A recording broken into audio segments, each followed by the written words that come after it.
Doing this morning? Let me get this camera straight. Boop boopy doop doop. Almost. Hold up. Is that it? Hold up. Wait. I think we got it. Trump says, I never went to Epstein Island. Uh-oh. We're going to get into it today. I'm talking about, I know I got a good one stacked up for y'all on this Thursday. I'm sorry. Hump Day Wednesday. And what we got here? Yeah, Trump says, I never went to Epstein Island. How y'all doing this morning? Y'all know what we're waiting for, right? So without any further ado, me. Okay, we step back a little bit. How you doing, Liberty? What's up, Batty? What's up, Mark? I see you up in here first, Gonzalez. I ain't miss you. What's up, Tenogen? But y'all know what we gotta do first, right? Bling, bling, bling. We ready to go now. Bling, bling, bling. Time to start the show now. Bling, bling, bling. I'm ready, you know. Bling, bling, bling. It's time to start the show. Bling, bling, bling. Straight up off the top. Bling, bling, bling. We about to make it pop, pop. Bling, bling, bling. And I ain't gonna never stop. Bling, bling, bling. It's time to make it hot. That was freestyle. Come on, your boy nasty with it. Let's go. Woosah.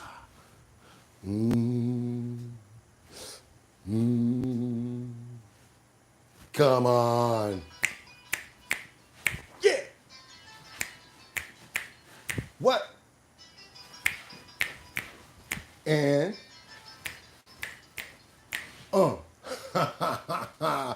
know what time it is, right? What? Yeah. Take that, rewind it back. Earth sure got the joint to make your boat to go. Take that, rewind it back. Little John got the joint to make your boat to go. Are you not entertained? Why am I open this morning? Because first of all, he woke me up. And if pump that beat. It's Wednesday the 30th. That's right, y'all. 2025.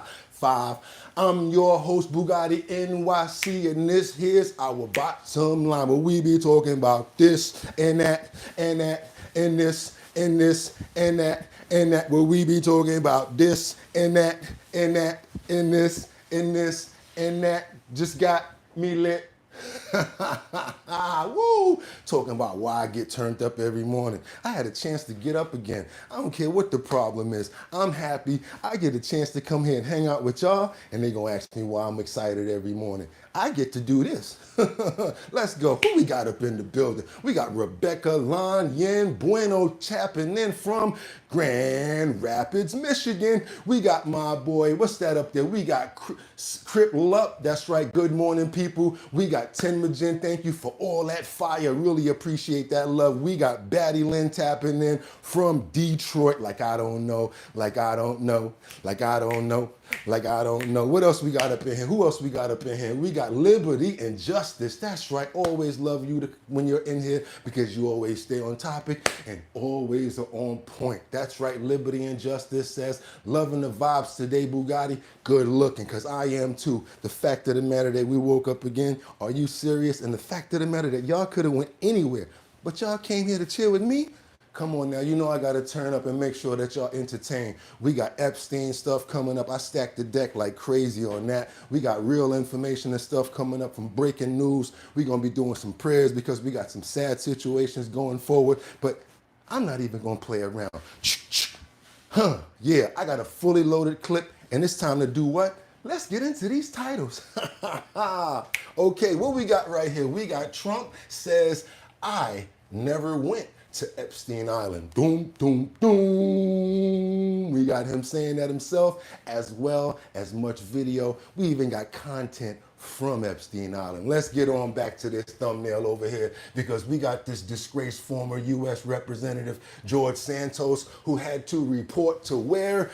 Shoop, shoop, shoop. He got locked up and he got to do 7. That's right, George Santos yesterday went in taking bribes, all sorts of things that man was doing over there. Looked kind of pitiful as him and his family embraced before he went off to serve the 7. Let's keep on going, you guys, because last but not least, what do we have? We got an angry Florida man who was arrested after beating up another golfer over slow play. This guy was taking too long. Come on, man, we're waiting here too long. He's on the links, he's hot. This guy's taking too long. Instead of telling him, instead of going to the bubble to tell the guys to come and talk to him, nope, went over there himself. Boop bap, boop bap, boop bap. Serious situation. Him and his buddy. Why am I telling it? You guys are gonna see it on video. Without any further ado, I got some serious breaking news. I hope everybody had a fantastic night last night. It's time to get into it. It's hump day. Do me a favor, you guys. I got 5 on it. I'm gonna stack 5 in the deck. Then I'm gonna come back to the comments. You know what I love when I come back to the comments? When everybody's on point and everybody's staying on topic. Can't wait for the trolls to pop in and do what they gotta do, because guess what? Dun, dun, dun, dun, dun, dun, dun, dun. Yeah, I'm gonna be swimming like Jaws, and boom, whoever y'all see, we get them up out of here. We had bad audio yesterday. Y'all gotta put me on stuff like that. Let me know when the audio is bad and what's going on. You guys are my co-hosts. Got me up in here popping and locking and everything like that. I go playback and it sounds terrible. No, I want to make sure we doing all this for a reason. I put this energy out there for a reason. If I gotta do something to fix this audio, y'all gotta let me know. Y'all all I got, and y'all all I need to get by. But y'all gotta hold me down. So let's get into this right now. Let's stop playing. Let's get into this work. We got a serious situation right now, and I'm sorry to report that in Detroit, yes, in Detroit yesterday, we had a serious, sad situation where we had a 6-year-old who was pow, is no longer with us. Terrible situation, very important. So we're starting off with this. Let's go. Ready. You guys ready?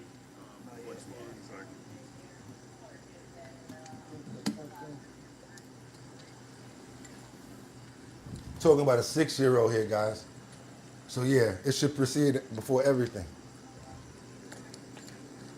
Hope everybody had a good night. Gotta break this news. Let's go. Come on, buddy. I know I queued you up good. Where you at? You ready? Yep. All right. All right, you ready? Come on. Good evening. Standing here at the intersection of Angling and Stender.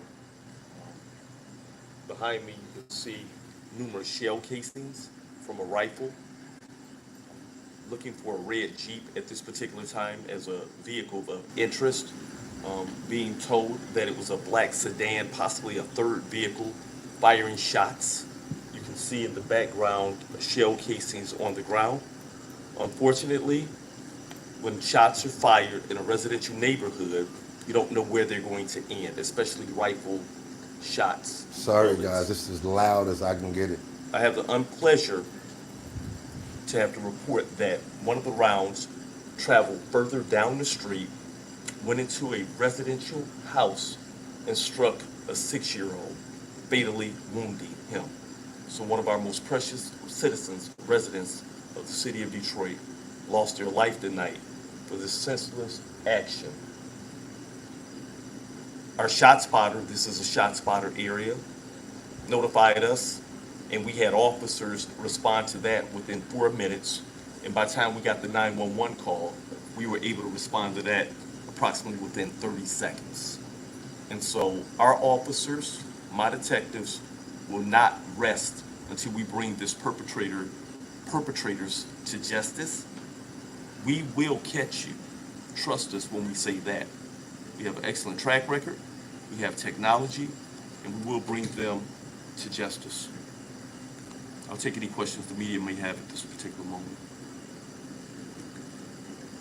Do you have any leads as to who this may be right now? It's an ongoing investigation. It's very, very active at this time. And so at this particular point, no, we don't, but we do have a vehicle of interest.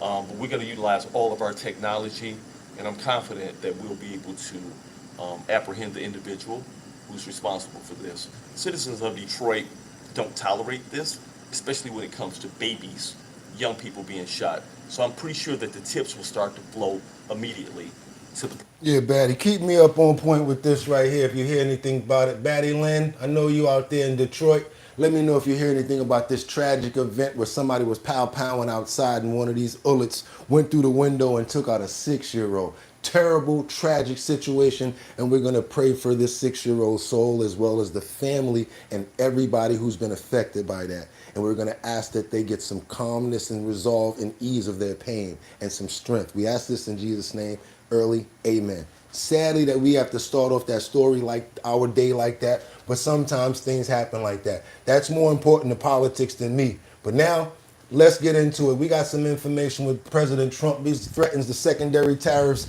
in Russia. If Russia fails to agree to a ceasefire after the new deadlines. Let's get to work, y'all. We'll find out. Okay, have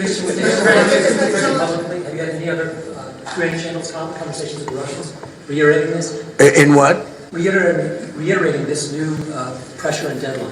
Yeah, and we're going to have well, you're the press. I'm reiterating it to you. I'd say 10 to 12 days. I'll announce it probably tonight or tomorrow. But there's no reason to wait. I don't know. If you know what the answer is going to be, why wait? And it would be sanctions and maybe tariffs, secondary tariffs. You know what a secondary tariff is. And look, the Russian economy, I don't want to do that to Russia. I love the Russian people. They're great people. I don't want to do that to Russia, but this thing, they're losing a lot of Russians. They've lost 1 million Russians. And that's the, sons, that's the sons and daughters of Russian families. They leave the house, they go, bye mom, bye dad, and then they get blown away.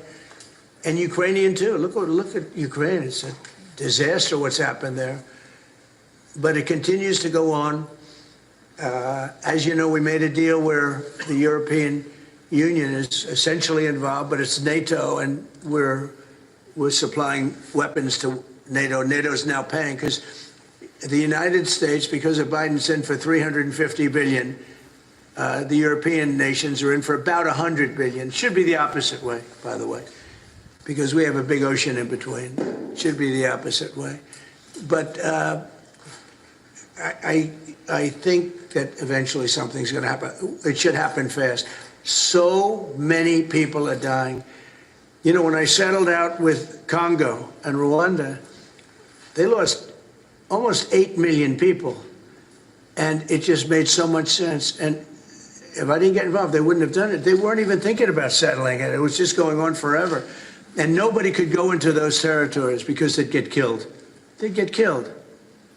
And now they have I hear it's a whole different ballgame. We settled it. I want to thank the people that called me and texted me yesterday about the, just checking in on me, making sure I was all right. Because, yesterday, and I am in New York City, so everybody that reached out to me, John, everybody that checked up on me because that dangerous pow-powing, that happened at that skyscraper yesterday. So I do appreciate you guys for checking in on me. I was like, oh my God, I'm getting a bunch of messages. Why people keep on saying, am I okay? And then I remembered about that crazy pow-powing. And I want to get into that because John Kennedy, our representative, he basically said that we saw evil when that happened. I want you guys to see a little bit of the storyline afterward. Got more information on the person that actually did this terrible, tragical pow-powing. And I'm sorry, I got to keep saying pow-powing. I let them say it. But yeah, John Kennedy basically did say that we saw evil in that pow-powing that happened yesterday. Here now with reaction to tonight's breaking news. We have Louisiana Senator John Kennedy is with us. Senator, we always enjoy having you on the program. This is not one of those nights. This is a night where obviously 4 families now have lost loved ones, and the family of an officer, they have lost their loved one. So we have 5 dead that we have confirmed at this point. We hope that death toll stays where it is and does not climb. We're sorry for the prayers are with the families that lost these loved ones. Is there anything you're gleaning from the information that we have so far? We'll know a lot more probably within the hour. Sean, all you can do at a time like this is be sorry, and I'm sorry. I'm sorry for the civilians who were killed or injured. I don't know why bad things happen to good people. I don't. If I make it to heaven, I'm going to ask. I'm sorry for the police officers who were killed or injured.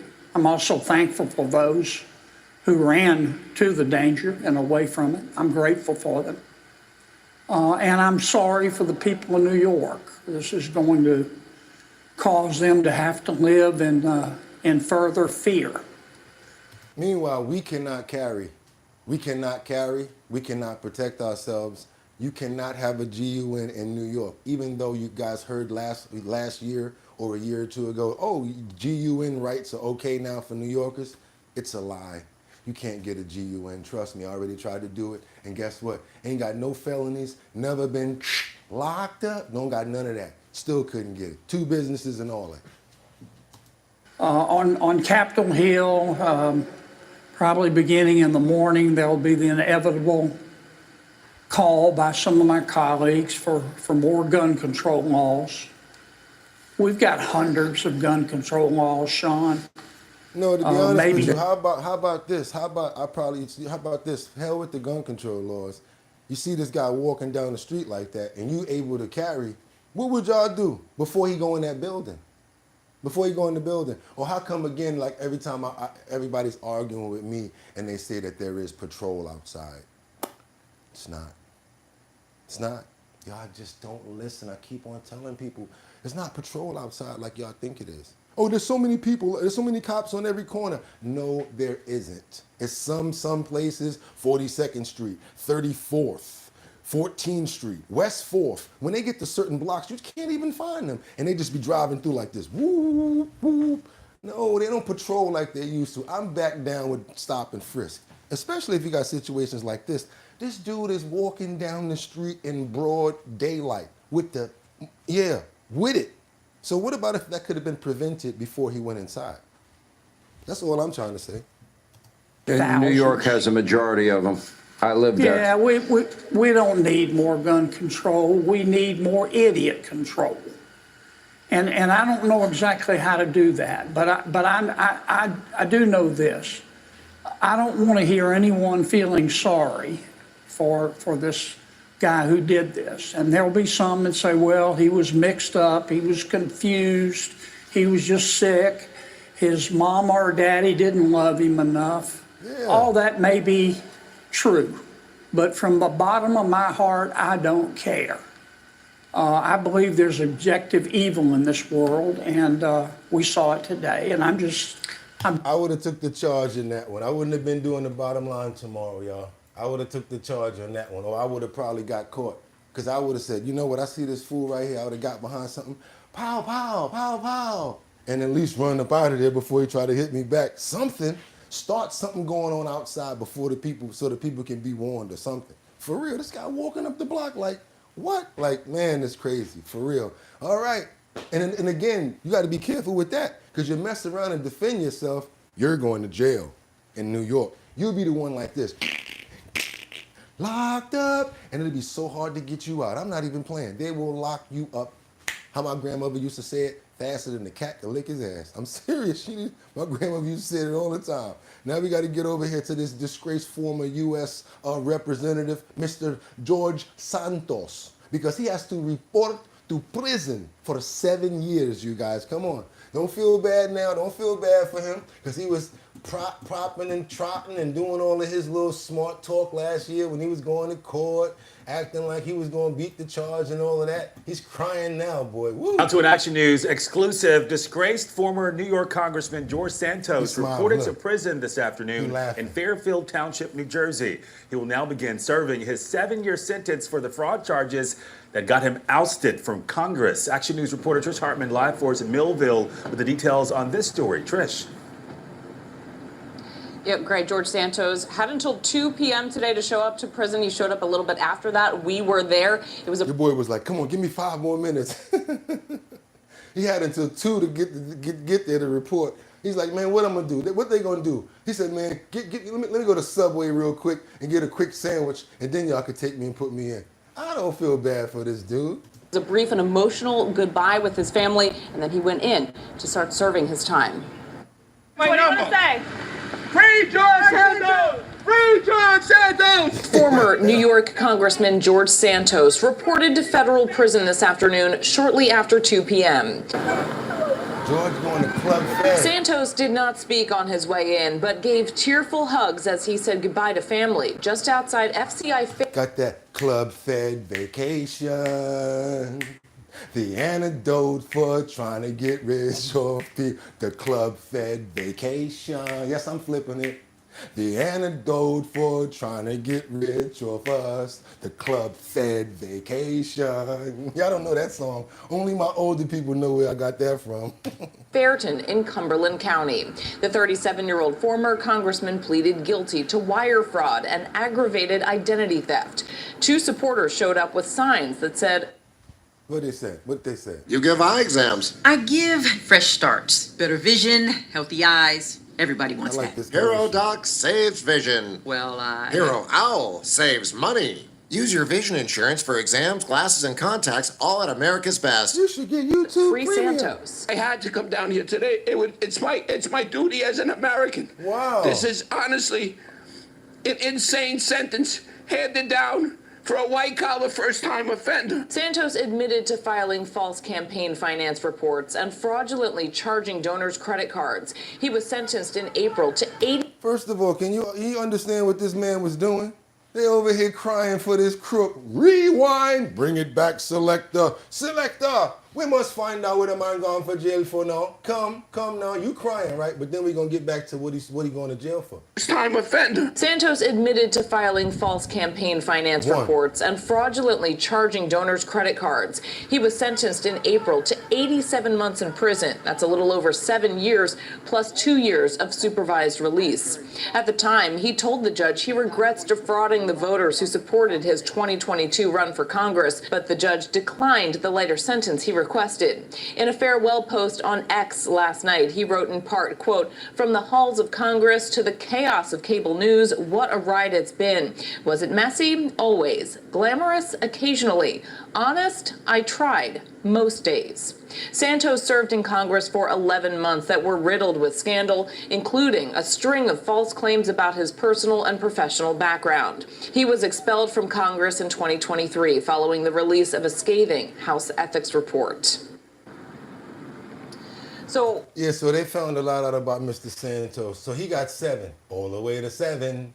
7, and that's what I tell people. Why you gonna work that hard, bust your behind to get to a point in Congress or anywhere, any job, to go ahead and get them silver bracelets on? I'd rather keep on banging at that nail and trying my best and doing the best that I can, you guys. Y'all do me a favor. If y'all appreciate the content of what y'all seeing this morning, go ahead and double tap that screen, hit that like, that notification bell so that you know when we're on. And yes, if you want to, let's try to get to 40,000 subscribers today. We need about, 100 more? Come on, y'all, let's get those subscribers up. Let's go what we got to do, because we about to turn up in a minute. Y'all know what we about to do, right? Y'all know where we going with it. I got it. I'm telling you, it's about to get nice and juicy up in here. GOP lawmaker. Wait, I'm sorry. Wait a minute. Oh, no. What am I doing? Oh, no, we got it. GOP lawmaker refers to the Fed chair, to the DOJ for prosecution. This congresswoman, Anna Paula Luna, has referred Jerome Powell for prosecution. They're saying that she's saying that she wants Jerome Powell prosecuted for what you wouldn't believe, you guys, perjury of all things. Let's open up this screen and let's get into it. Anna Paulina Luna has referred Jay Powell, here of the Federal Reserve, to the Justice Department for perjury charges. Cynthia Lummis is the Republican senator from Wyoming and joins me now.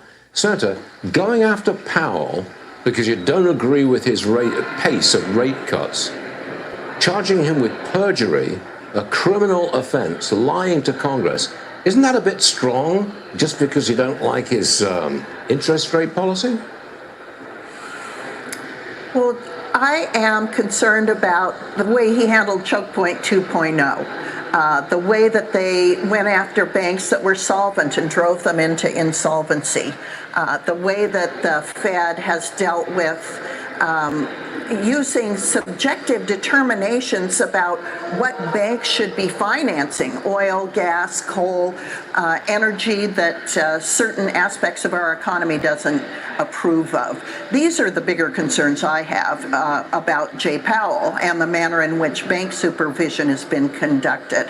In addition to that, we do know that there were a lot of weasel words used when Jay Powell testified in front of Congress about the 39% cost overruns, $700 million in cost overruns to remodel the building at the Federal Reserve, and the way in which terms were used like, oh, we have a green roof, not that they have a garden terrace. There were mistakes that Jay Powell made. Do they rise to the extent of perjury? Certainly not in the Senate, because it's very hard to prove perjury. In addition to that, when Jay Powell testified over here, he was not under oath. It's still, regardless of whether you're under oath or not, it is against the law to mislead Congress. Tough to prove. It's very heavy. Wrap it up. Let's go. Thank you so much. We appreciate the information. You guys like to know everything that's going on. I like to try to get those other people that may be interested in that story too before we can get to the other ones. Yes, what do we know about this NYC power suspect Shane Tamura, the one that did that powering yesterday? I want you guys to get into this, and I want to give a little respect, of course, to the officer and the people that lost their lives. We continue to follow breaking news. 4 people have been shot and killed, including an NYPD off-duty officer working a security detail. The NYPD just posted a picture of the officer, Diderol Islam. Investigators say a man seen on security camera carrying a rifle walked into an office building in Midtown and shot the officer. 3 others dead. Police say the suspect then shot himself on the 33rd floor. The officer was married, father of 2, with another on the way. Police say the shooter had a mental health history, but right now his motive is under investigation. Investigator Masa Saidi has been digging into the shooting suspect's background. Yeah, Masa, the big question, of course, is that motive, and it doesn't sound like we have a lot on it yet. Yeah, we just heard the police commissioner say that we do not have a motive. So as you guys say, we have been trying to learn as much as we can about this suspect. We attempted to reach out to his family. We have not been able to make any contact yet. But as we've been reporting all night, he did have a concealed carry permit that was issued back in 2022. What? That's good for 5 years. It was still active. What? And that means that when this permit was issued, if the process down in Nevada worked as it should, there would have been no major red flags for law enforcement at the time. Because here is what makes you ineligible to get a CCW permit in Nevada. If you have a felony conviction, you're barred. If you're convicted of stalking, you're barred. Same if you've habitually abused alcohol or drugs, for example, or if you've been admitted to a mental health facility within the last 5 years. But at the press... How about I don't give a dill's name if he got a license in Nevada? He had the pistol, the weapon in New York. I don't care about that. Who cares about if you had it in Nevada? You can't get that permit here, period. I don't care about no permit. Who cares about a permit? Come on. And then, yeah, we care about the fact that Nevada gave him one. We definitely care about that. But how did he get it up to New York?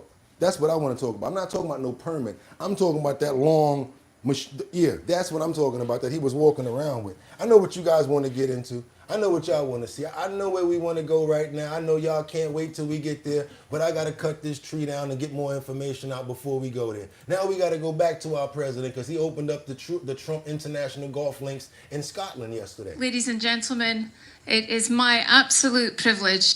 Ladies and gentlemen, it is my absolute privilege to welcome you here to the grand opening of the new course and the launch of the greatest 36 holes. Well, that is a beautiful sound, and we want to thank them. What talent. And you have young ones and you have little older ones, and they're going to be, the young ones are going to be doing that for 60 years, just like the little older ones are doing. And I want to thank them very much. Great group. Heard them last night. I also want to thank your First Minister who's here. John, would you stand up? John Swinney, who's a terrific guy and loves golf and loves the people of this country. And we really appreciate it. You're really a very special guy. Thank you very much for everything, John. My son, Eric, has worked so hard on this, and it's been truly a labor of love for him. And we started with a beautiful piece of land, but we made it much more beautiful. And the area has given us, they've really welcomed us. If you remember at the beginning, it wasn't quite a welcome, but it wasn't bad. But with time, they've liked us more and more now. They love us and we love them. They've really put it out and they know how good this whole complex is. It's Trump International. We have the first course, which we call the old course, and the second course, which we call the new course, because that's the best way to describe. Anything else gets too complicated. They don't know which is which, but they know the old and the new, and it's going to be something very special. And the big question is, which is going to be better, if there's such a thing, because we've had such great ratings on the first. I don't know if you can match them on the second, but the second should be every bit as good. The land is of equal quality right on the North Sea, and it's going to be really, it's going to be great. I look forward to playing it today. We'll play it very quickly, and then I go back to D.C. and we put out fires all over the world. We did one yesterday. As you know, we stopped a war, but we've stopped about 5 wars. So that's much more important than playing golf. As much as I like it, it's much more important. I want to just thank Sarah Malone for having been with us right from the beginning.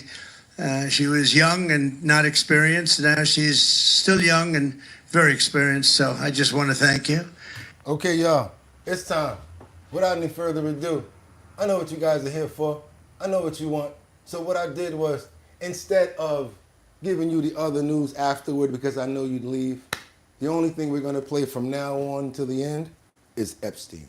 Jeffrey Epstein, Ghislaine Maxwell, lawyer information. Let's get into it. Let's go.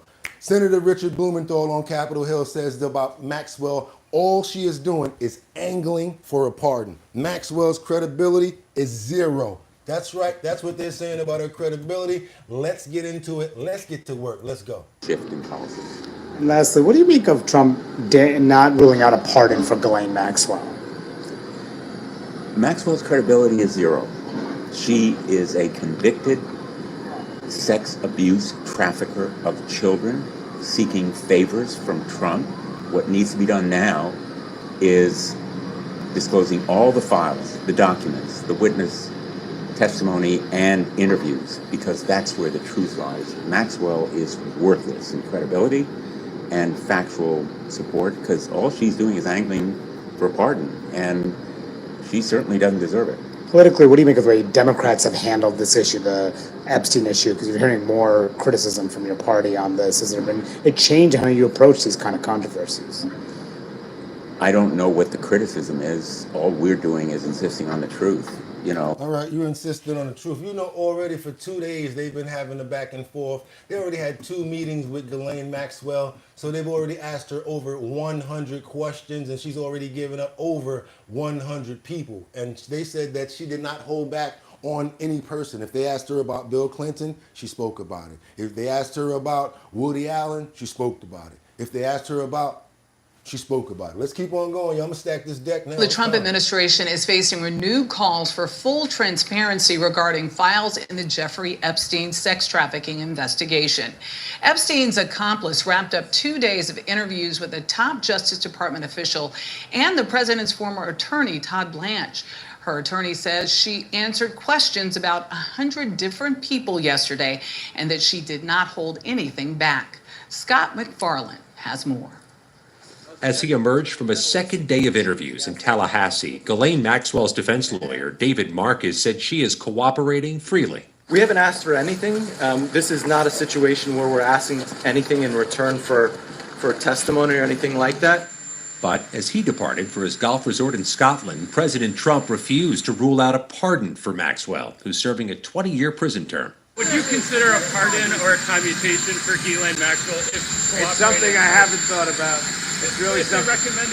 I'm allowed to do it, but it's something I have not thought about. Maxwell was convicted of conspiracy and the repeated sexual abuse of young girls. During her trial, some of the victims said they wanted her to be sentenced to life in prison. What we need to understand here is just because they're playing around with pardons and offering her like reduced sentencing, there are victims here. And some of those victims actually said that she was worse, way worse than Jeffrey Epstein himself.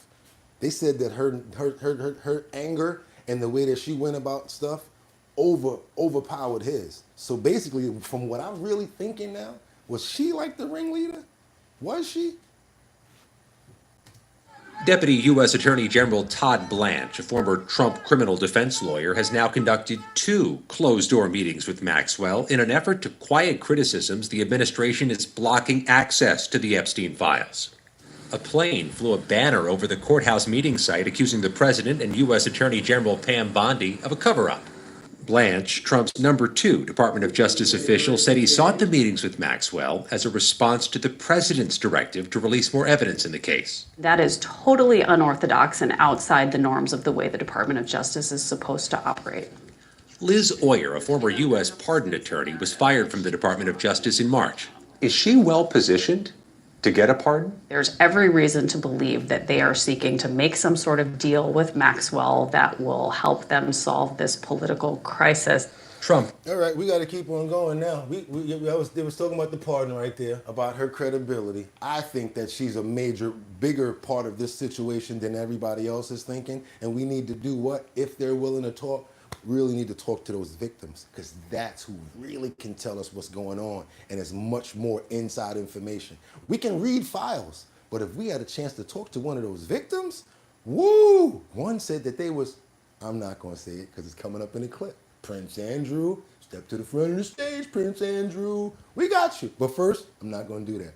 Let's go ahead, because Trump says, I never went to that island. Let's keep on going, you guys. If y'all appreciate the content that y'all getting and about to get, double tap that screen and get those likes up, because we about to go in. President Trump says he never visited Jeffrey Epstein's private island. Listen. I never had the privilege of going to his island, and I did turn it down, but a lot of people in Palm Beach were invited to his island. In one of my very good moments, I turned it down. I didn't want to go to his island. Those comments come as attorneys for the longtime Epstein accomplice, Ghislaine Maxwell, are expected to make their final pitch to the U.S. Supreme Court as they look to try to overturn her conviction. She's currently serving 20 years in prison. Let's discuss with CNN's senior legal analyst and former state and federal prosecutor, Elie Honig. Elie, thanks for joining us. Walk us through where things stand with Maxwell's expected Supreme Court appeal. So, Wolf, back in 2008, when Jeffrey Epstein was prosecuted by Justice Department prosecutors in the Southern District of Florida, he was given an outrageously lenient plea deal. And in addition to all the sentencing benefits that Jeffrey Epstein was given, there was a really unusual provision in that deal, which said that none of Jeffrey Epstein's co-conspirators will be prosecuted in that district. Now, fast forward to 2020, Ghislaine Maxwell gets indicted in the Southern District of New York, a different part of the Justice Department. And Maxwell has argued both at the trial court and the Court of Appeals that that deal DOJ made back in 2008 benefits her. It says she can't be prosecuted if DOJ says she's one of the co-conspirators. However, DOJ's position up until now, including now, has been that that deal was only binding on the prosecutors in Florida, not on prosecutors in New York, and that kind of deal, releasing co-conspirators, is basically invalid because it's so much against public interest. So judges have ruled... That's kind of like giving pardons for stuff back before it even happened. Biden. Or before it happened. Biden. We're going to keep on going, you guys. Let's keep going. Against Maxwell at the trial court level and at the Federal Court of Appeals level. And now Maxwell is down to her last hope, which is trying to get the U.S. Supreme Court to take up this issue. So what do you think? How much of a hope does she have? So the Supreme Court statistically takes only a very small proportion of all cases brought to it, under 10%, usually under 5%, usually in the range of 2 or 3%. Recently, on the one hand, Wolf, there have been different interpretations of this issue in different circuits around the country, which is usually a factor that makes it more likely the Supreme Court will take the case. On the other hand, though, the Supreme Court was brought this same exact issue in a separate case a few years ago and declined to hear it then. So maybe they've had a change of heart. So I would say overall it is unlikely but not impossible that the Supreme Court takes this case. All right. Now, you know what might happen if the Supreme Court take that case, right? That means she might have to go in front and talk about everything. We're going to keep on going now because we on Air Force One now. We going to Air Force One. Yeah, we keep it on the same title. But we got Trump talking about some information that I had no idea about. Do me a favor, y'all. Come on now, double tap that screen. We're trying to get to 40,000 subscribers, and we can do that right now because we got almost 1,000 people in here. Everybody who hasn't subscribed to the channel, go ahead and hit that subscription notification bell, become a member, send me all the money you got in your pocket right now. That's all you got to do. Let me stop playing with y'all. Double tap that screen and get those likes up because we're about to turn up right now. We going to Air Force One. We got Trump that's talking about his relief for starving people for the starving people. Also, they were talking about Scotland. But also, what else did he talk about? Talked about Jeffrey Epstein and the victim, Virginia Giuffre from Mar-a-Lago. How she was enticed to leave the sauna, stuff that we never even heard about. How did Virginia Giuffre wind up at Epstein Island, wind up in the situation that she's in? Who is Virginia Giuffre? We're about to find out right now. I hope I said her last name correctly. If not, I need to pass on that, you guys. But I think that's how you say it. Let's keep on going. For Air Force One, President Trump. Epstein has a certain reputation, obviously.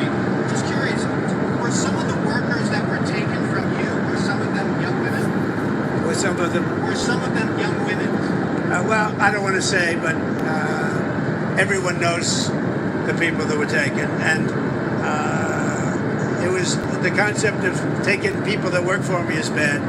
But that story's been pretty well out there. And the answer is yes, they were. Yes, they were young Yeah. women. What did they do? In the spa. Jobs in the spa. Yeah, it's people that work in the spa. I have a great spa, one of the best spas in the world at Mar-a-Lago. And people were taken out of the spa, hired by him. In other words, gone. And so he would go to the spa, go to Mar-a-Lago spa. Jeffrey Epstein would go there. The people would know who he is, and he would hire the girls that work at the spa to be at Epstein Island. So now we're getting the connection here. But don't think I'm trying to intertwine President Trump up in this. He didn't know about this crap. Probably the same reason why he kicked him off the island when he found out. Come on, y'all. Now we finding out. Now we seeing what's going on. And other people would come and complain, this guy is taking people from the spa. I didn't know that. And then when I heard about it, I told him, I said, listen, we don't want you taking our people, whether it was spa or not spa. I don't want him taking people. And he was... I could believe that. I'm a businessman. Don't be coming over here trying to take my staff and my people. You stealing my workers. Are you crazy? I don't care how cool we are. Now we got a problem because you messing around with my money, money, money, money. What makes me Trump? Stop playing with me. Let's keep on going. It's fine, and then not too long after that, he did it again, and I said, out of here. Mr. President, did one of those stolen, persons, that include Virginia Giuffre? I don't know. I think she worked at the spa. I think so. I think that was one of the people. Yeah. See? He stole her. See? And by the way, she had no complaints about us, as you know. None whatsoever. We've seen how good your security detail is this weekend, and the team around you. They've done a good job, yeah. Do you have any answers yet as to what happened with the assassination attempt?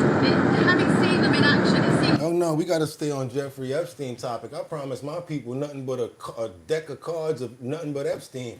And this is a sad situation right here because the same person that they're talking about, Miss Virginia Giuffre, accuser, all of a sudden lost her life to suicide. Yeah. Of all things. Sound like the same thing that they said that happened to Jeffrey, right? Suicide? Check this out. All of a sudden, very conveniently, check this out. Welcome back and Alive Now. I'm Austin Westfall. Breaking news coming in, some sad news to share. We're learning this from the New York Post, several other outlets reporting this as well. Virginia Giuffre, the most prominent victim of the late convicted pedophile Jeffrey Epstein, took her own life on Thursday. This is just weeks after she made headlines for saying that she had days to live after she claimed to have been hit by a bus. A statement given to NBC News was quoted as such from the 41-year-old's family. It says, "It's with utterly broken hearts that we announce that Virginia passed away last night at her farm in Western Australia. She lost her life to suicide after being a lifelong victim of sexual abuse and sex trafficking." The New York Post says that Giuffre took legal action against billionaire financier Epstein in 2015, alleging that she was sex trafficked at age 16 after his ex-lover and convicted Madam Ghislaine Maxwell recruited her from her job as a locker room attendant at President Trump's Mar-a-Lago resort. And who recruited her? It wasn't Giuffre. It was her, Ghislaine. She needed to stay her ass in jail. Give her more time. Talk to those victims. Talk to the victims. Right now, I don't care about the files, y'all. I want to know who the other people are to get to the other victims. I want to talk to the victims. Somebody needs to get to the victims. Who agrees with me that we need to talk to the victims? We put thumbs up for talking to the victims, the ones that would like to be heard and the ones that would like to get their story out. We put thumbs down and just say we just don't want to hear from the victims. I think we'll get more in-depth information from the victims. We're going to keep on moving.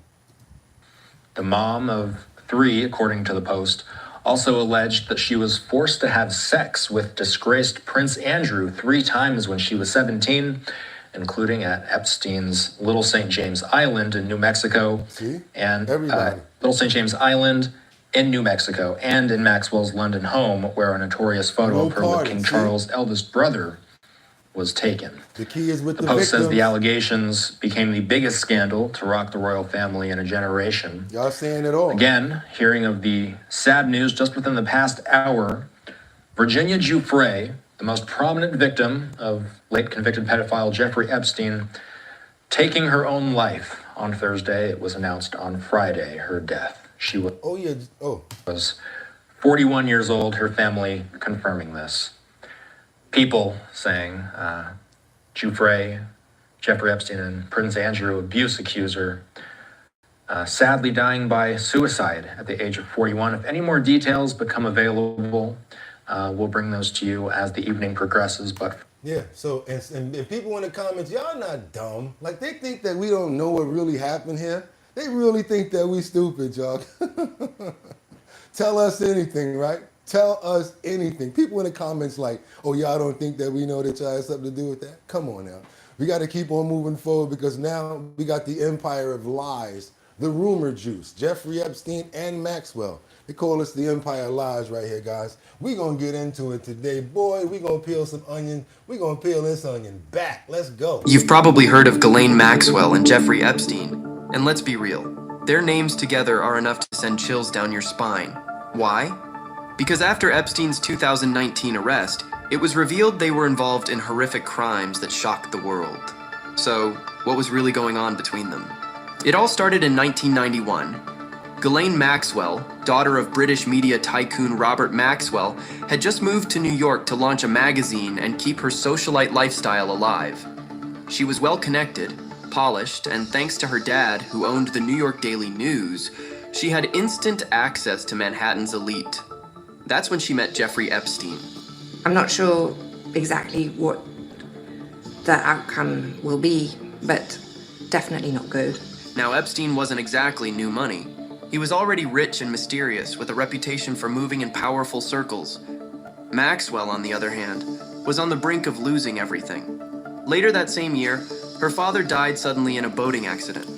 And not long after, the financial house of cards collapsed. Turns out, Robert had stolen hundreds of millions in pension funds. They said we was robbed by Robert, so they took everything. So now Ghislaine and the family messed up. They ain't got no paper because the daddy done messed everything up. He ain't leave him with Jack. Ghislaine's privileged life vanished almost overnight. Her New York dream, gone. She had to downsize, reassess, and that's where Epstein came in. He helped her get back on her feet. Some say he rescued her. Others say he bought her loyalty. By 1992, people were whispering they were a couple. But even if there was romance, money played a huge role. Prosecutors in her later trial said it clearly. Maxwell stuck around for the lifestyle. Epstein funded her lavish life, gave her properties, paid her tens of millions. Yes, millions. One witness even said she got a helicopter, paid for by Epstein. Priorities: helicopter first, morals later. But Epstein got plenty out of their relationship too. Maxwell had elite social access. Royals, politicians, celebrities. She could get into any room. Epstein, not so much. He was rich, but socially awkward. Maxwell was the charismatic bridge, the one who brought people like Bill Clinton, Donald Trump, and Prince Andrew into his orbit. You get it? So he's giving her money because he's got the money, but he wants to be around the people with the power. He's trying to climb higher with the echelon. He wants to build a name and have power. Y'all appreciate the content. Come on now, double tap that screen, become a member. We got it now. Let's go. Let's go. One publicist put it bluntly. She was a classic social climber, and he was collecting people. It worked. The couple was photographed widely at social events, including with some very notable faces, from President Bill Clinton to future President Donald Trump and the future First Lady, to across the Atlantic with Prince Andrew, the Duke of York. Their relationship, complicated. They never confirmed they were dating, but many who knew them believed Epstein and Maxwell were more than friends. I think Ghislaine was the Mills Madam, right? And I think she was even going and doing the deed with these other people. I think she was doing the deed with the Prilsnitz. And guess what, y'all? Y'all want to go even further with it? Who shouldn't have said nothing? Who just paid to take them pictures down off the internet? You my dude, I love you, man, but you played the game crazy and I caught you. Don't send nobody at me, Mr. Tesla. I got it. I got it, but I ain't gonna go there yet. Yeah, Elon. I heard a saying mad years ago. People in glass houses shouldn't throw stones. Pay attention to every image that you're gonna see moving forward in front of you guys.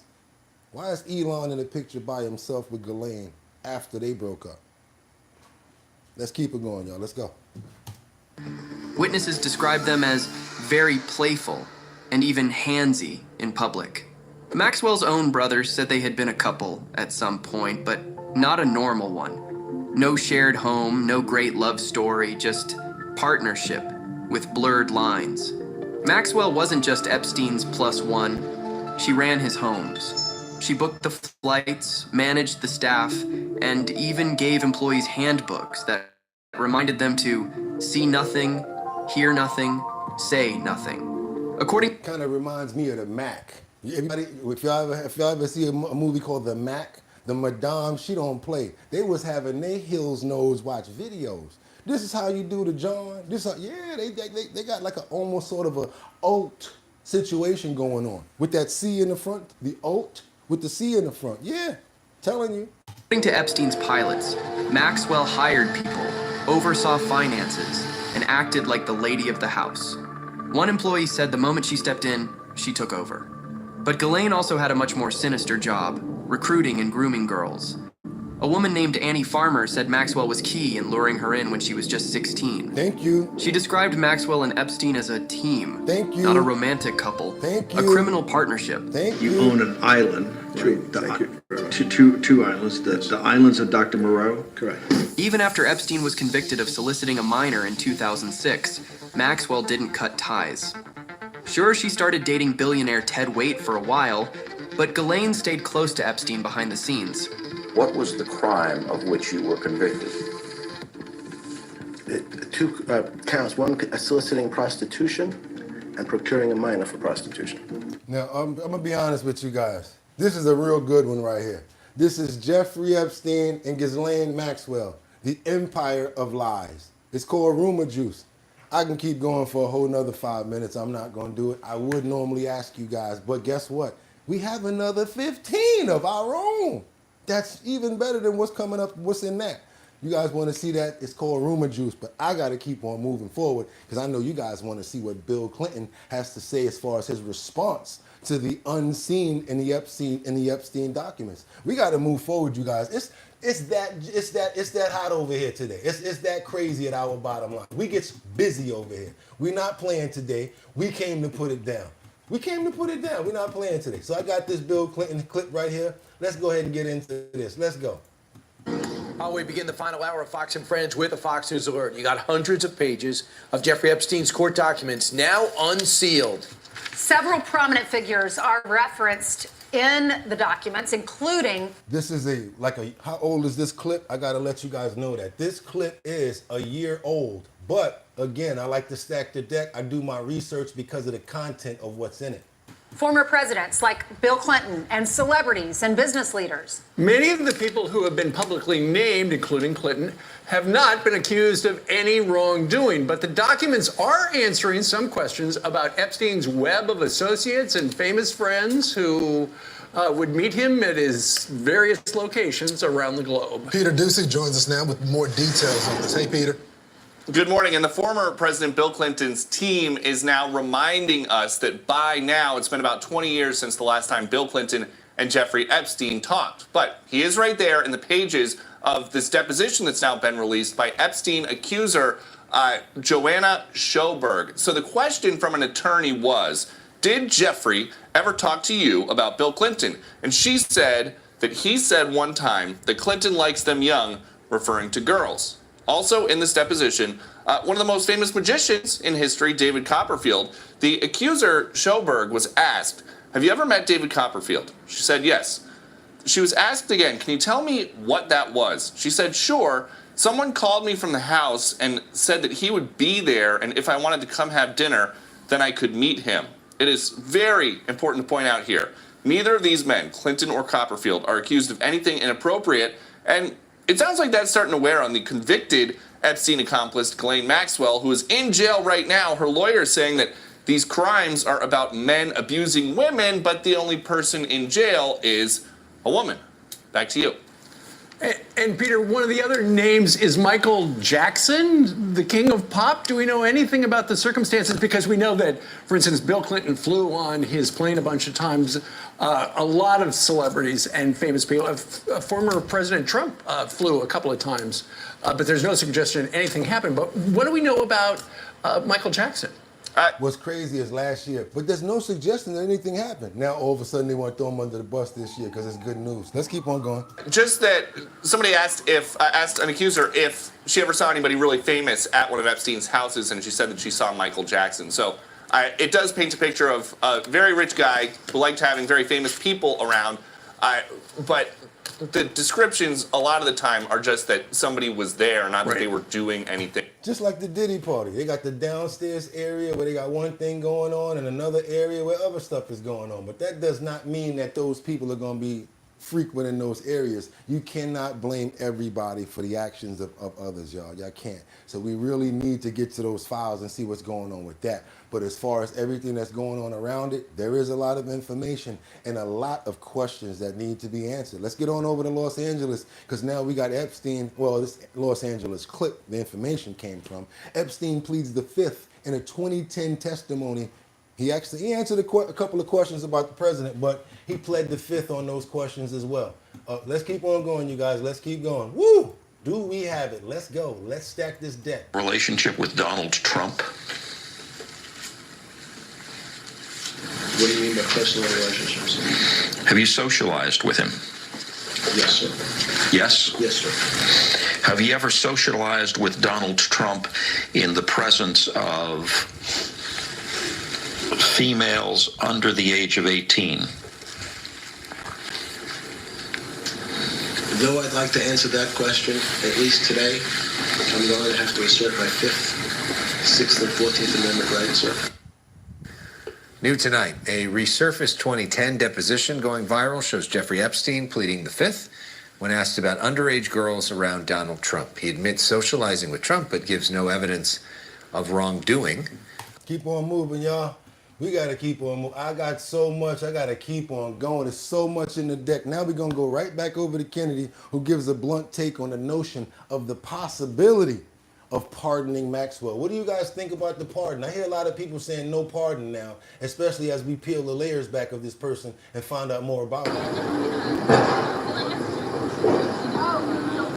She's with me. Hi, Senator Kennedy. I am with him. I'm sorry. It's okay. No, sorry. I know it's kind of in your face. The same way.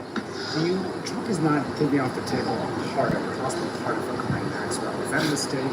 I don't know. I don't know why he would pardon her. I don't understand the strategy on any side. All I know is that this is what I believe and what I think the American people think. Epstein trafficked a lot of young women, some of whom were minors. The American people want to know, and they're entitled to know, who, if anyone, he trafficked those young women to, besides himself. They want names. And if there are names, maybe there aren't any, but if there are, they want to know why they weren't prosecuted. Now, I don't know how the Justice Department is going to satisfy that understandable curiosity by the American people, maybe through grand jury releases, maybe through Maxwell's, I don't know. That's above my pay grade. I just know they're going to have to answer the question. And this issue's not going to go away. And frankly, sooner or later it's going to come out anyway. It always does. All right, y'all. I still got more. This one here gets even better. This next clip, I got to go into this because you ever see the movie Takers, or you understand business, or you play the game Monopoly. If you ever play the game Monopoly, how do you make money with real estate? You make money by taking other people's property. You make money by doing business. And a lot of times you make money by taking something away from somebody else. And sometimes the way that you do business, whether it be a good business practice, you might be a dirty business person, you might do anything to get to the top. You know people like that, right? The reason I'm warming it up like that is because Epstein's former boss, Stephen Hoffenberg, he spoke about Epstein and how he was set up to go to jail by Epstein. He said he was an intelligence asset. He's saying that Jeffrey Epstein is basically a intelligence asset. I could say that. Let's go. And we're going to go into somebody that knew him, that hired him, that he worked for, and that he got prosecuted and set up to go to jail. Where did all the money come from? How did he get rich? So one of the people that Vicky Ward interviewed in 2002 was a guy that Jeffrey Epstein had helped send to jail, a guy named Stephen Hoffenberg, who ran a company called Towers Financial. It was engaged in a Ponzi scheme. He had taken $100 million from Hoffenberg, from the company, and hidden it offshore, and then went to the authorities and cooperated with them to get Hoffenberg thrown in jail. Wow. And since Hoffenberg had pled guilty, there was no discovery or anything like that, and he just went away for 18 years, and Jeffrey Epstein... He did 18 years? 18 years, yeah. Mr. Hoffenberg, you spent 9 years interacting directly with Jeffrey Epstein in the workplace. What kind of man was he? Yeah, Jeffrey Epstein was a very unusual man in his desires and dreams to become ultra powerful and ultra rich. His whole life was a platform to become rich and powerful. And that was his focus daily. And it was a very unusual personality. A lot of ability. He had a unique way of getting under your skin and was charming, very nice to deal with, very kind in the way he would manipulate you. This was a master manipulator, and that's the type of personality he had. He did seek to control. Okay, thank you for that. Do it all. You out of here. We do it all. Okay. And he did a great job at that. Terrific job at that. As you've seen with two presidents of the United States, Donald Trump and Bill Clinton, and your Prince Andrew in the UK. He got under his skin, terribly so. And why do you feel a sense of responsibility, perhaps even guilty, about his meteoric rise into the strata of the so-called elite? The way you pose the question, why do you feel the responsibility, or why was Jeffrey seeking to become part of the social elite? He used it as a business tool. That was his interest. As Ghislaine Maxwell became his #1 business tool with Prince Andrew and President Donald Trump and President Bill Clinton and Leslie Wexner and Alan Dershowitz and Darren Indike. I could go on and name after name of people he was able to get under the skin with and convince that they should be friends of his. See what I'm saying? He was just a manipulator that just wanted all those people around him. Hey, take a picture with me with this guy. Take a picture with me with this guy. Can you get this guy to come to the party? Because if you get all of those people to come around, you'll have the masses thinking that you run the show. Keep on going, y'all. In a weird chain of events, you know, I haven't looked at it a certain way, but I'm trying to understand why the mother of he has a girlfriend. They broke up. She went and connected and got hooked up with another billionaire. They had a daughter. The daughter hooked up with Jeffrey Epstein at a very young age. And the mother was okay with that? I don't really understand what's going on here, because it seems like Epstein really, you know, what he really wanted with a teenager, a daughter of his ex at that. I don't understand that. And this is where it gets a little bit creepy and crazy at, where we can see it's not just about business. Epstein was on more than business time, y'all. Let's keep going. Just when you think Jeffrey Epstein's story couldn't get any worse, here comes another jaw-dropping revelation.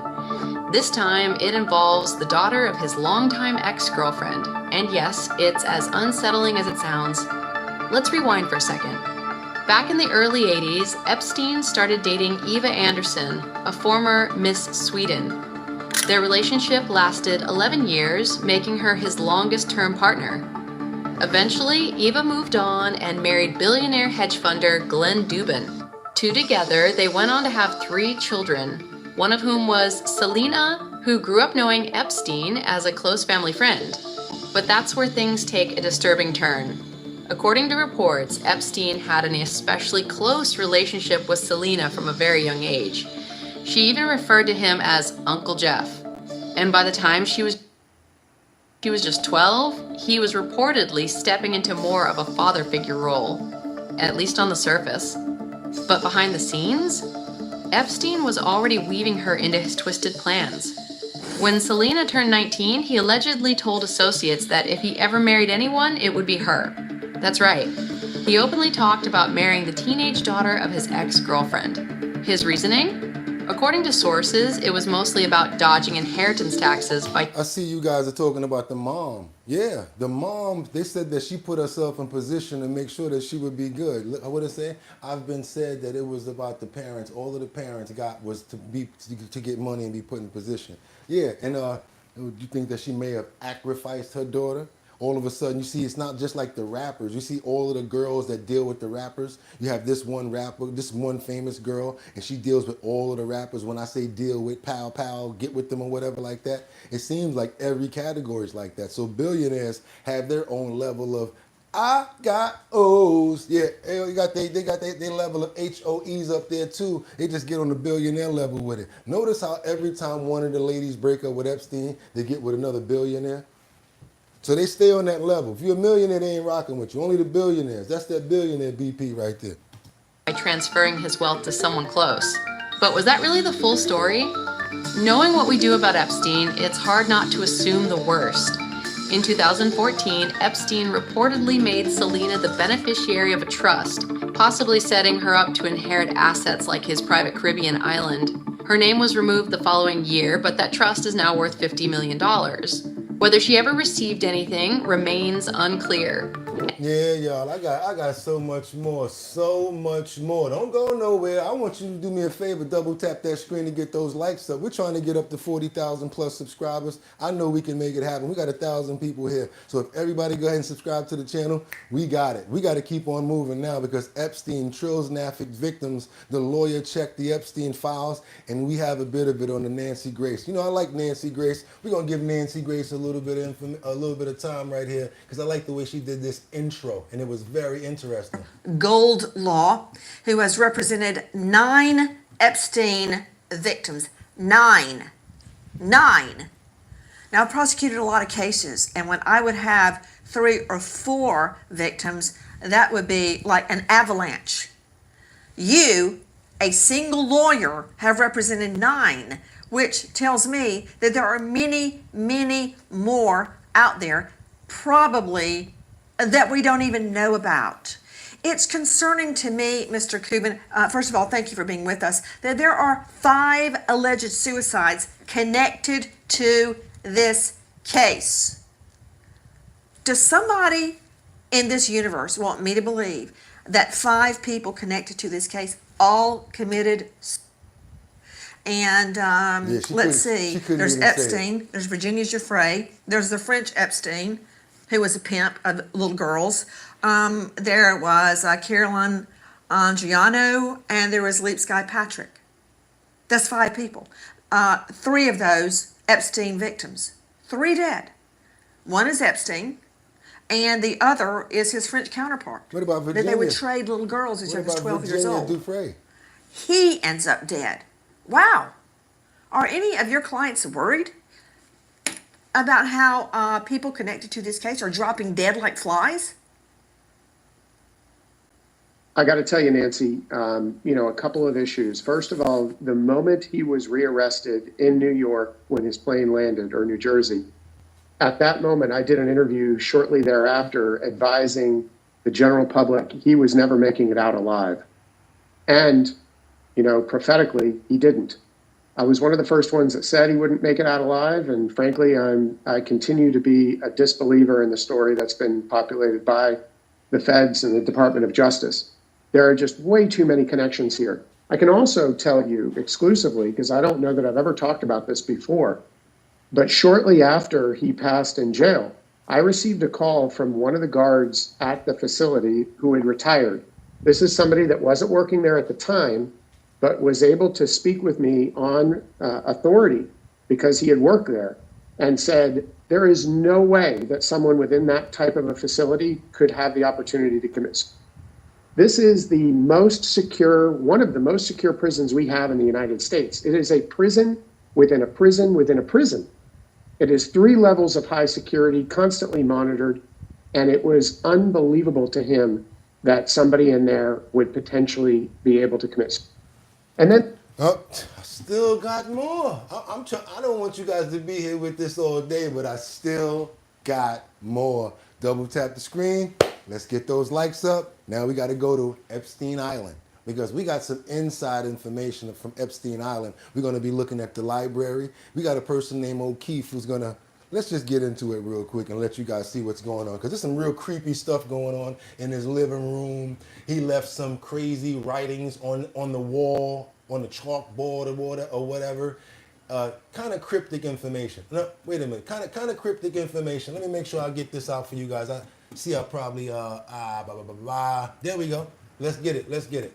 Today we release more never-before-seen video and images from inside Jeffrey Epstein's former island home, showing bizarre statues and a cryptic message written on a chalkboard by Jeffrey Epstein himself.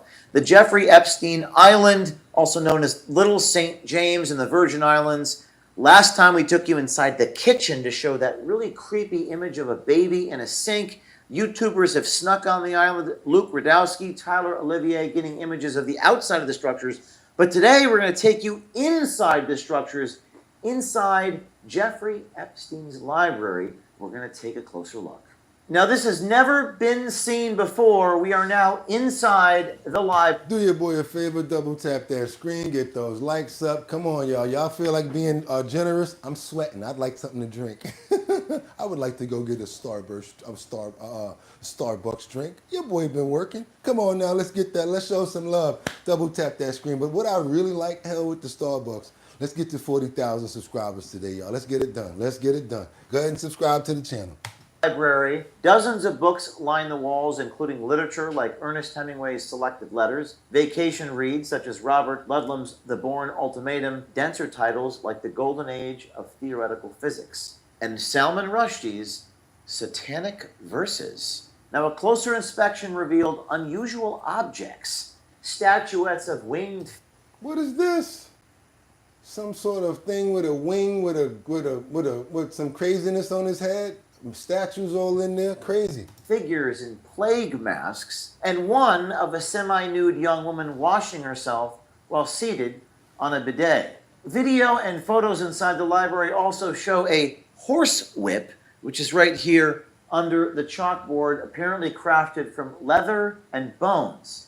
And then we go to this chalkboard over here. Now, this chalkboard displayed cryptic words, including the word power, deception, mirror in face, dank brain, among others.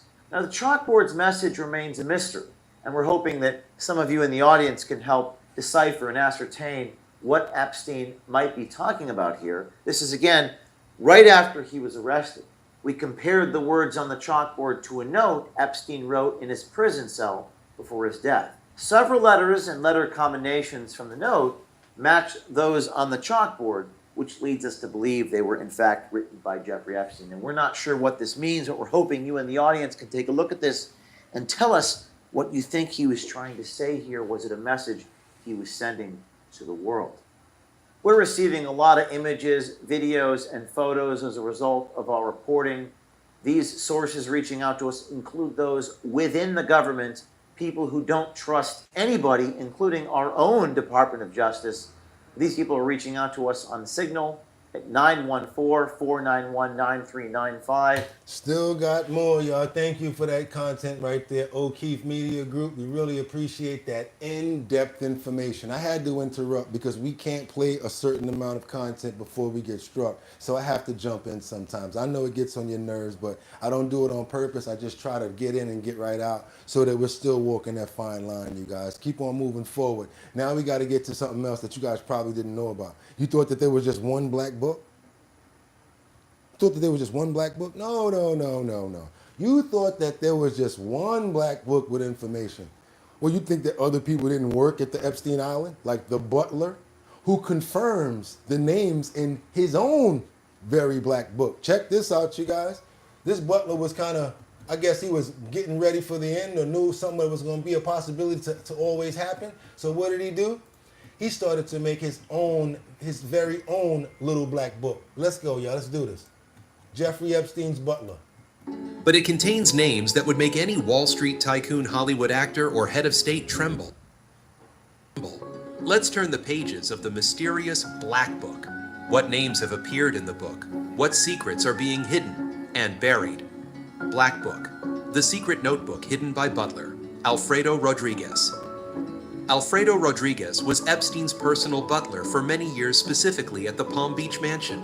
That was the center of Epstein's crimes. Unlike other servants, Alfredo Rodriguez was more than a cleaner. He saw everything from the crowds at parties to the daytime massages.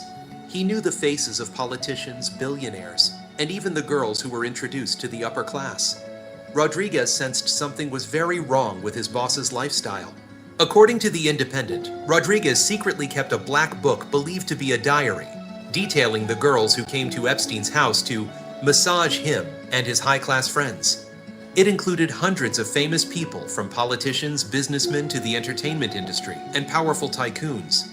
However, instead of handing over the notebook when summoned by the authorities, Rodriguez kept it as personal insurance. According to him, he feared that Epstein would make him disappear if he spoke too much. Plot to sell notebook and prison sentence like Epstein. In 2009, Rodriguez approached Brad Edwards, a lawyer representing Epstein's victims, and offered to sell the black book for $50,000 at a profit. But the lawyer immediately reported it to the FBI. Rodriguez was arrested and charged with obstruction of justice.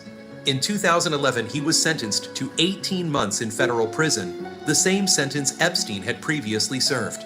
Federal Judge Kenneth Mara, who presided over Rodriguez's case, commented bitterly, "If the information from this notebook had come to light sooner, Mr. Epstein's situation could have developed very differently."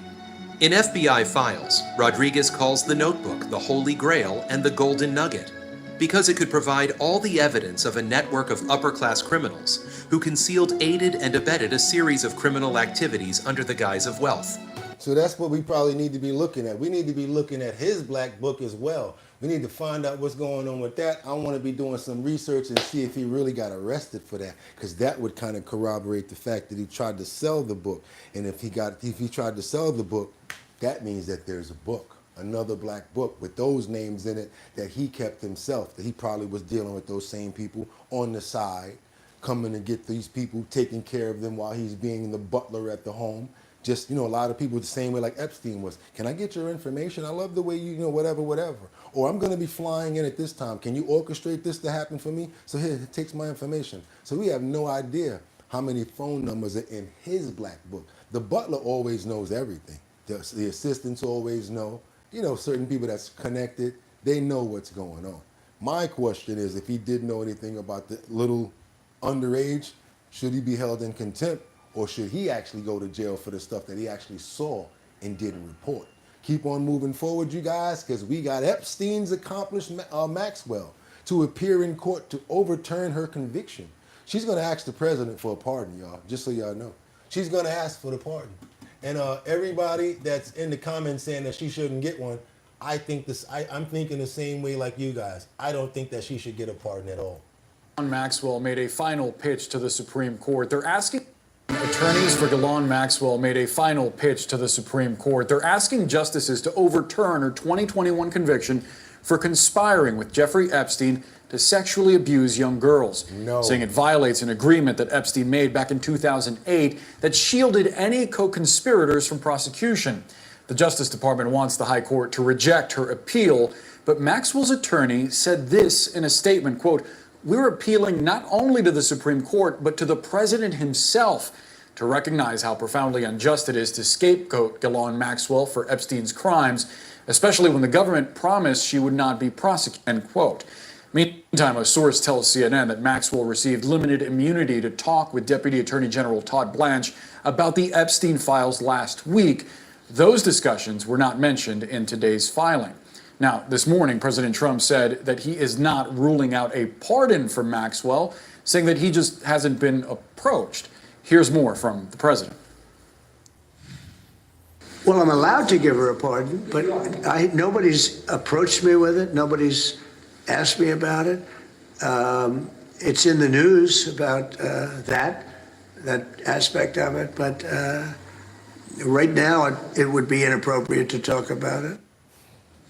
Let's get some perspective on all these developments with retired New York Supreme Court Judge Don. Nope, let's not. I like to get it from the horse's mouth. We already heard directly from him, so we don't care about your thoughts. We like your thoughts, especially if we're getting directly to something like that. But no, we got to get to this. What's really going on with this? Okay, let's go. Let's talk to the lawyer, see what he has to say.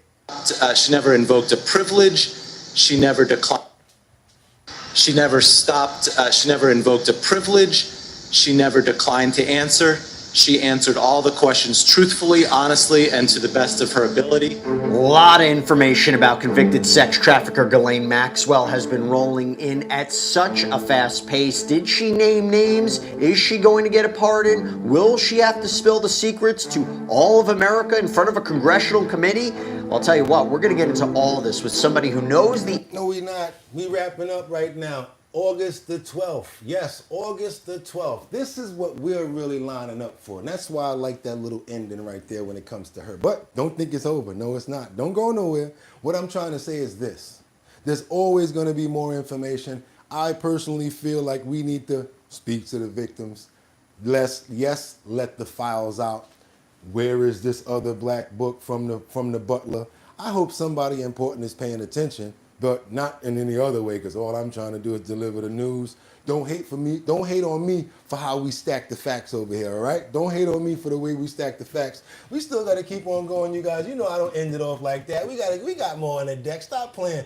We're going to get over here to this Florida man that we spoke about earlier. Come on, I'm trying to play through what's going on. You ever play golf? And the person in front of you, they're just taking too long to get to the next hole? Well, guess what? This person right here got peed off, and he wasn't going for it no more. He said, that's all I can stand, and I can't stand no more. Guess what happened? Pow, pow, let's go. At 10, a golf course beatdown. This man is accused of pummeling another golfer for playing too slowly at a course in Kissimmee. Yeah, the victim now has stitches and a broken bone.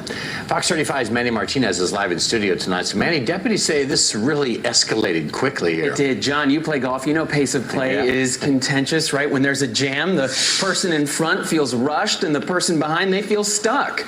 Well, it can lead to arguments on the course, and in this case, deputies say it just went too far. It was supposed to be a calm day on the course. But what Osceola County Sheriff's deputies say happened was anything but. They say Jason Hughes repeatedly punched another golfer on the course because Hughes was upset with the pace of play. If you linger around for a few minutes, let that guy go through, by the time he's done and you play the hole, you won't be behind him anymore. Deputies say Hughes told his victim more than once to hurry up. This report says the victim talking with a friend on the green was the boiling point, with Hughes wailing on the man shortly after being told to calm down. If you're out here trying to be aggressive, you picked the absolute wrong game to choose. You should go do like jiu-jitsu or kung fu or something. Hughes and his playing partner drove off before deputies got there. The victim was driven to the hospital. Deputies say he was bloodied, left with a broken bone beneath an eye socket, and had to get stitches on his cheek. There's no need to be fighting out here. You could easily call the shop, somebody will come out and speak to the person, whatever the case, but it should never turn to violence. It happened last month. The golf club helped deputies nab Hughes with surveillance video. The club also gave deputies the name on the credit card the suspect used to check in. It's not the first fight at a golf course on which we've reported. Somebody said golf courses for peace and tranquility. What the hell is going on here? People in the comments are tripping right now. Back in February, a judge ruled a dentist acted in self-defense in a fight with a doctor. It's called courtesy and manners. I don't take it too seriously. We're out here to have fun and enjoy it. Hughes is charged with aggravated battery causing bodily harm. At last check, he's still in jail, but he could walk out soon. The judge set bond at $2,500. And one of the bond conditions, the suspect can't play golf on any course open to the public. What? He only can play on private courses now. You see, you done cost yourself. Now you got to see if they're gonna let you into one of those clubs. And I don't know if they're gonna let you in the club with an assault charge. Y'all got me dying laughing over here. All right, y'all, we're gonna keep on moving forward because you know we love the animals. We don't care what kind of animal it is. I'm gonna just tell you like this: we black folk, like when you go to Africa, and you got the white reporter like, tell me a little bit about the lion. Do you ever go into the habitat? African be like, are you crazy? Lion? No, me not go over there and mess with no lion. Because that's sometimes only thing that y'all do. Africans ain't messing around with no lions, especially when they sounding like this. We got these male lions from different national parks. They're meeting at the border. Check this out.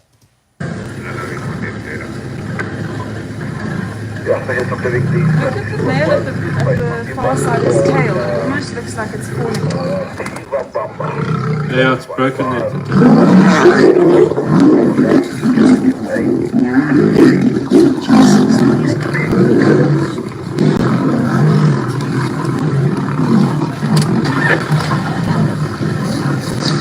Taking a break, this fence. Check that.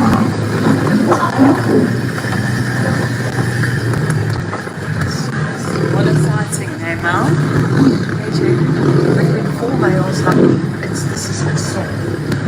And you know what? Now another thing I'm gonna tell you guys. Black folk, we ain't being out there. We ain't driving behind them. We ain't driving next to them.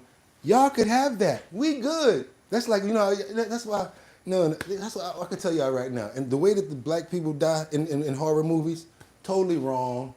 Totally wrong. Because the truth is, soon as we don't even wait around for cha-cha. Soon as we hear cha, out of there. Out of there. We don't play drop of a hat, noise, whatever's going on. Out of there. The only reason y'all put us in movies is because the way we die is kind of funny. You know what I'm saying? The truth is, if you really want to play a horror movie the way it's supposed to be played out, none of us ever die. We ain't gonna never get caught because we ain't messing around with no Jason. We ain't messing around with no Chucky. All that. As soon as the piano start playing, out of there. We not playing. And we damn sure ain't trying to be following no lions in no Jeep. We definitely ain't doing nothing like that. Well, you spoke it into existence last night. You really did. And I think for me, it's just so impressive that you can see the difference in the genetics here. Now you can see the difference in the genetics of the lions as they walk on the border. Yeah, okay. Yeah, I want y'all to see that right there because, birds of a feather flock together. But I'm going to tell you like this. I don't care where y'all flocking. I'm not following no lions to get no footage. I want to be a great YouTuber. I'm trying to get to 1 million subscribers. But guess what you won't catch me doing to try to get there? Ain't messing around with no wildlife. You ain't gonna have me going around in no dangerous neighborhoods. I do this all day. You guys do me a favor. Y'all appreciate the content that y'all got. Double tap the screen and get those likes up. We're trying to get up to 40,000 subscribers because why? We are, yes, still #1 show in the 6 o'clock hour. I've been saying that for a long time, and we made it come to fruition. We made it come to fruition. We're the #1 show between that 6 o'clock and 7 o'clock hour. Don't believe me? Swipe away. You'll be back. Why? Because we don't play around here. We bring you guys in-depth information. We try to keep as tight as possible. I do not try to steer you in any direction. I just let the information flow. We stack that deck. We stack that deck. We put fat on our brains and we keep on moving. Today, that's right, y'all. It's Hump Day Wednesday. Get out there, drink some water. Thank God for being alive. Stop worrying about those problems because guess what? As long as you worry about them, you're still going to have them. Problems present opportunities. Look at the end goal, the situation you got to do to deal with it, and deal with the problem head on. That's the better way to deal with it. And another thing, as long as God gives us another day to wake up to deal with the problem, we still got another day to crack at it. So with that being said, you guys, y'all already know what it is. Also, anybody trying to make some money, all y'all got to do is hit that link in the description, pick up a survey. It's up to $700 today in surveys. You'll make some money and I'll make some money too. You got a business, you might be a mobile barber. You could be a detailer. I don't know what you do. If you have promo, send it over in a 1080 by 1080. We're going to put it up in our post section so that all of us over here can see it and you might get some business too. Just make sure that you're subscribed to the channel and hopefully you're a member as well. Also, you guys know what's coming up. We're looking for locations in Brooklyn as well as in Staten Island because we're going to be doing the Show Your Talent search. That's right, myself and Donna, DJ Don Dada, we pulling up again to a big liquor store and what we're going to do is a talent show. This talent show consists of all sorts of talent, not just one. It's people just coming, I can rap. It's not just talent. Talent is not just rap. It's not just singing. It's not just dancing. It's chef. You could be a great talented chef. You could be good at doing wheelies. I don't know what you do, but whatever you do, when we get these locations for Brooklyn and for our Staten Island location, I want you guys to come on and join. Hit that mailing list at our website, and you could possibly make $250. That's right, $250. I want to see your talent. Show me your talent. I'm going to be the host at the Show Your Talent search. Whoever wins, boom, $250 cash right there. After we finish all boroughs, we bring you together at one location where one person can win $1,000. That's right. So the total winnings for the winner will be $1,250. We already had a phenomenal time in Queens. We just got finished doing the Superstore in Throgs Neck in the Bronx. Now we're going to be going to Brooklyn. And then once we hit Brooklyn, we're going to do Staten Island. And then we're going to be in Manhattan to do our finale. It's going phenomenal, you guys. We had some real good people coming through. Video coming soon because we can't put it on live. Also, you know how I tell you guys, right? Y'all could have went anywhere. But the fact of the matter that you came here to chill with me today, I appreciate you. I appreciate Rebecca. I appreciate Leo. I appreciate Marshall. I appreciate Batty Lynn. That's right, Casey, always coming through doing what y'all gotta do. Liberty and Justice, thank you so much. You was #1 today. You wasn't playing Gonzalez, my bad. You was Liberty and Justice. You got your new membership today. We appreciate the memberships, the fact that you guys appreciate the content, and understand I'm gonna be here every single day. As long as God give me that breath to keep on moving, I ain't gonna stop. We're gonna keep on moving. And with that being said, y'all could have went anywhere. But the fact of the matter that you came here to chill with me, I appreciate you. So until tomorrow, y'all know what it is. Thursday. See you guys tomorrow. Get 'em. Peace.